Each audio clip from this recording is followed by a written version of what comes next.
Oke listener Tinker, masih sama gue Tinker. Gue mau ngelanjutin kasus and crime-nya Jack or Jill the Ripper, sang pembunuh berantai yang misterius. Part 2. The Ripper Letters. Selama periode pembunuhan Ripper, media, polisi, dan pejabat lainnya telah menerima lautan surat. Beberapa surat dikirim oleh orang yang mengaku sebagai The Ripper. Namun, ada 3 surat yang diduga memang dikirim oleh The Ripper. Dear Boss Letter, ditulis 25 September, diterima oleh kantor berita pusat pada 27 September 1888. Pada hari yang sama dengan cap posnya. Meskipun awalnya dianggap sebagai lelucon, Dear Boss Letter segera mendapat perhatian setelah pembunuhan Catherine Eddowes pada 30 September. Dalam surat itu, penulis menyebutkan akan memotong telinga korban berikutnya. Eddowes ditemukan dengan 1 daun telinga terputus. Dengan cara yang sama seperti surat Ripper terkenal lainnya, Dear Boss Letter penuh dengan kesalahan ejaan serta kesalahan tata bahasa dan tanda baca. Isi tulisan Dear Boss Letter sebagai berikut setelah ditranslate. Bos yang terhormat, aku mendengar polisi telah menangkap aku, tetapi mereka belum yakin itu aku. Aku tertawa, mereka terlihat sangat pintar dan berpikir jika langkah mereka sudah benar. Lelucon tentang letter apron itu pas sekali.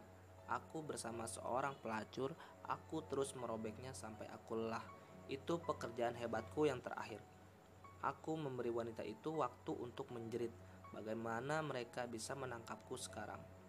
Aku suka pekerjaanku dan ingin melakukannya lagi. Kamu akan segera mendengar tentangku dan permainan kecilku yang lucu. Aku menyimpan benda merah yang pas di dalam botol bir jahe di pekerjaan terakhirku untuk kutulis, tapi jadi lengket seperti lem, jadi aku tidak bisa menggunakannya. Tinta merah yang pas untukku, hahaha. Pekerjaan selanjutnya yang aku lakukan akan memotong telinga wanita itu dan mengirimnya ke polisi hanya untuk bersenang-senang. Simpan kembali surat ini sampai aku melakukan lebih banyak pekerjaan. Kemudian memberikan langsung padamu. Pisauku sangat bagus dan tajam, dan aku ingin segera bekerja jika ada kesempatan. Semoga berhasil. Hormat saya, Jack the Ripper. Jangan pedulikan nama dagangku. Itu kata Jack the Ripper. PS, tidak bagus untuk mengirim surat ini sebelum membersihkan tinta merah dari tanganku. Terkutuk. Belum beruntung.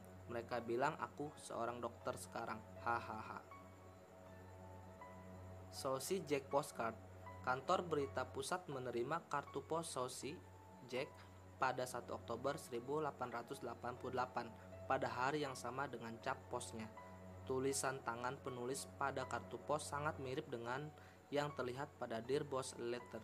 Saucy Jack Postcard menyebutkan tentang peristiwa ganda yang jelas mengacu pada pembunuhan Elizabeth Stride dan Catherine Eddowes yang keduanya terjadi pada pagi hari tanggal 30 September. Surat itu tertulis, aku tidak memberi kode pada bos yang terkasih ketika aku memberimu tip. Aku akan mendengar tentang pekerjaan ganda si Saucy Jack besok. Tidak ada waktu untuk mendengarkan polisi. Terima kasih telah menyimpan surat terakhir sampai aku mulai bekerja lagi. Jack the Ripper. From Hell.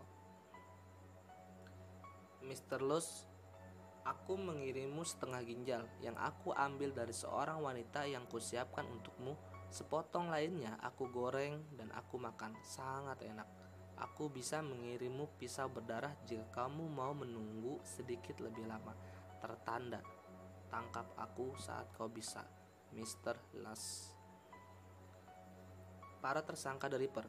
Polisi telah mewawancarai lebih dari 8.000 orang, memasukkan lebih dari 300 tersangka dan menahan 95 lainnya. Akhirnya, kepolisian London mengakui bahwa mereka tidak akan pernah menangkap iblis yang sulit ditangkap ini. Setelah 130 tahun dan berjam-jam mempelajari dan meneliti dengan sesama, sebagian besar sejarawan telah menjabarkannya 5 kandidat yang paling mungkin adalah Jack the Ripper. 5 tersangka utama Jack the Ripper adalah Montagu John Druid. Pembunuhan Jack the Ripper berakhir dengan tiba-tiba seorang detektif London, Sir Melville McNaughton, yakin Ripper melakukan bunuh diri dengan lompat ke sungai Thames. Dan hal yang sama terjadi pada seorang guru muda dan pengacara bernama Montagu John Druid. Druid adalah pria berpendidikan Oxford. Dia berasal dari keluarga yang baik di Wimborne dan bekerja sebagai asisten kepala sekolah di Blackheath di London, sekitar 10 mil dari tempat pembunuhan itu dilakukan.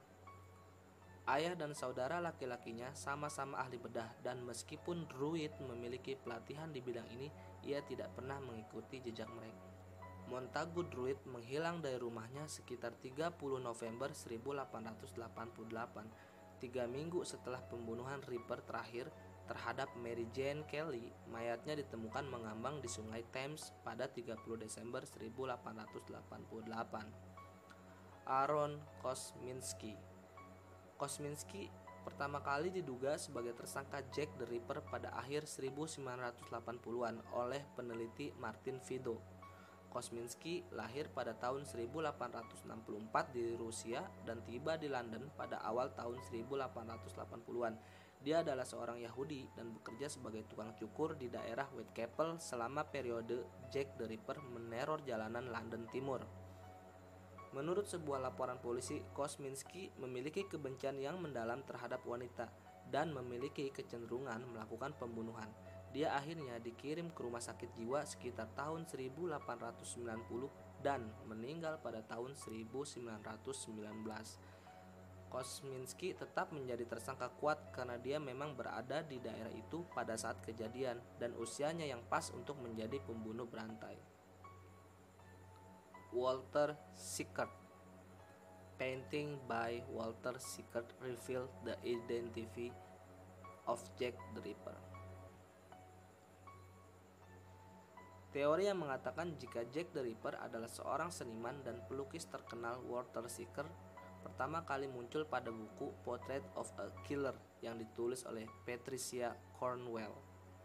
Di bukunya tertulis jika telah ditemukan DNA yang terhubung dengan Walter Sickert dengan surat yang ditulis Jack the Ripper. Meskipun ini pertama kalinya Sickert dituduh sebagai pembunuh, tapi ini bukan pertama kalinya ia terlibat dalam kejahatan.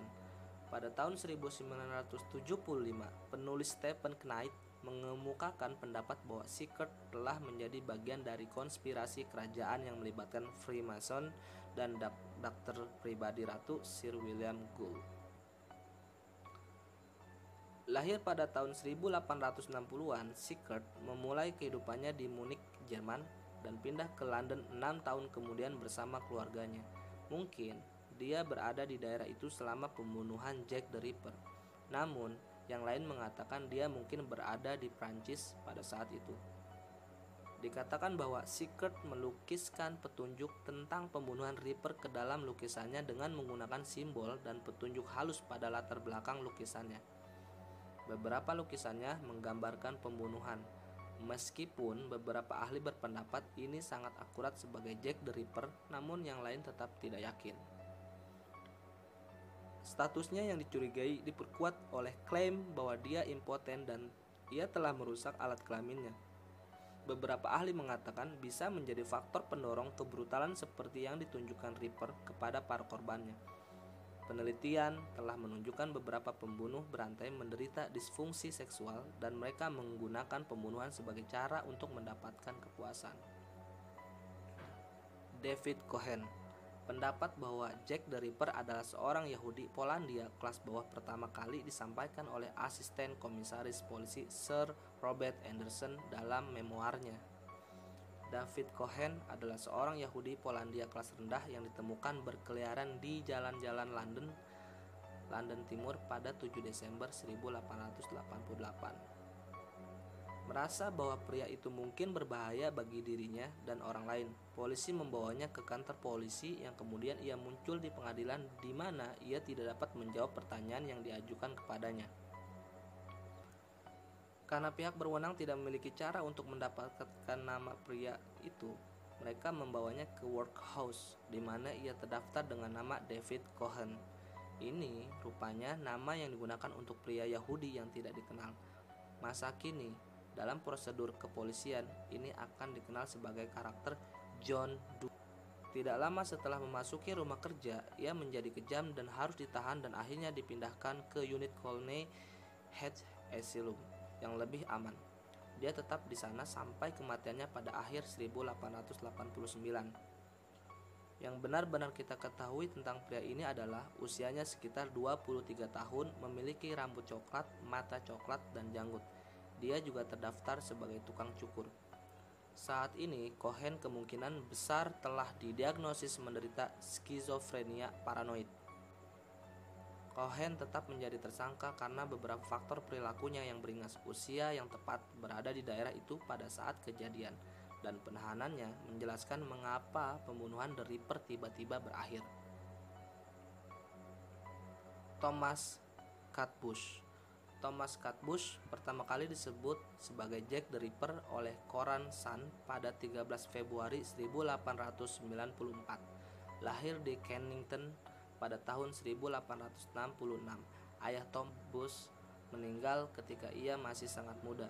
Dia digambarkan sebagai anak manja dan tinggal bersama ibu dan bibinya di 14 Albert Street, Kennington.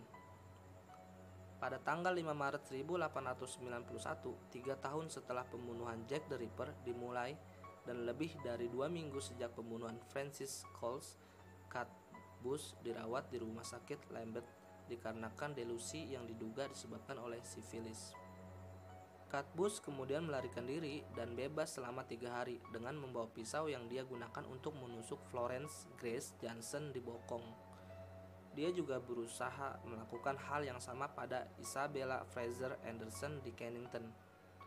Dia akhirnya ditangkap kembali pada 9 Maret 1891. Kali ini dia dimasukkan ke Broadmoor, sebuah lembaga mental berkeamanan tinggi.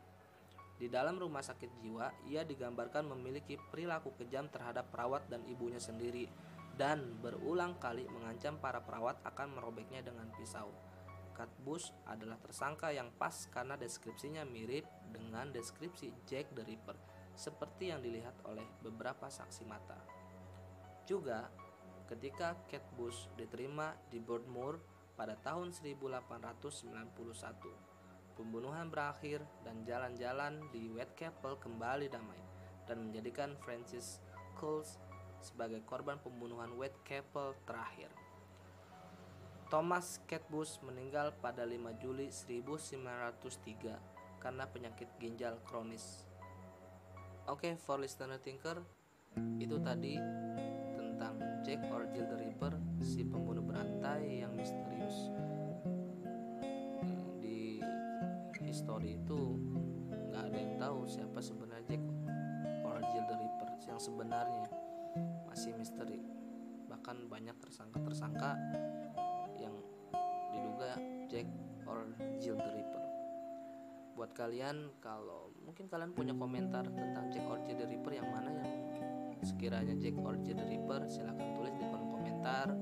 Dan thank you for listener Tinker, udah dengerin Tinker di Case and Crime. See you next time and be careful anytime.